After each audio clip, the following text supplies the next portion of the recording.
On the 20th of this month, I tested positive for COVID-19, and later that night, I was brought over to the isolation center at the Gwagwalada University Teaching Hospital here, where I've been since. I'm currently on my 11th, going on my 12th day here. I hope to be out soon. Perhaps when my next test is taken and the results are favorable, I, will be on my way out, hopefully. But I decided to do this video just so I could speak about my experiences, and I hope it will be of help, of value to the society and to people out there, Nigerians in particular. When I came here, my first few days, I was asymptomatic, but I was nervous.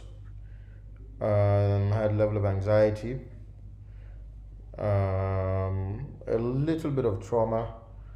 So it was fairly difficult few days, especially being the index case or the first case here in Abuja, so I think that was really the main challenge.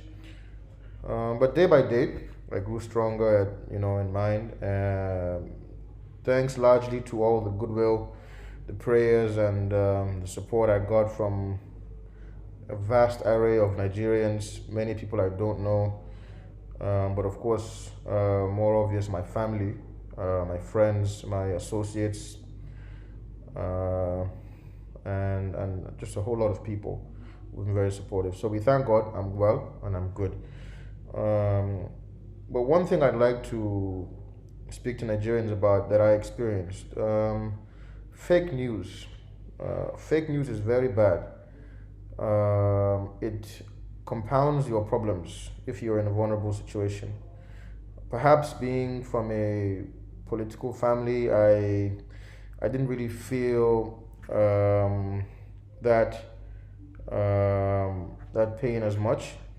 But people who are more vulnerable, this thing could, really affect their health. It could affect their immune systems as well. So let me urge people out there to be very circumspect in how they treat information. Let them be careful in spreading information that is false. These things aggravate health conditions.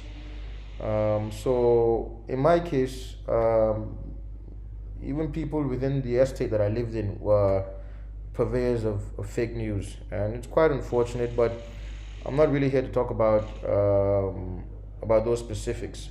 But I'd like to urge all of us to come together and see how we can support one another, because this is a challenge to our society. It's a challenge to our future. It's a challenge to the present. So we need to, the quicker we come together and understand that this is a problem that requires a collective effort, then the sooner we overcome this. The longer it takes to do that, then the more the impact in terms of fatalities potentially, and also the economic impact.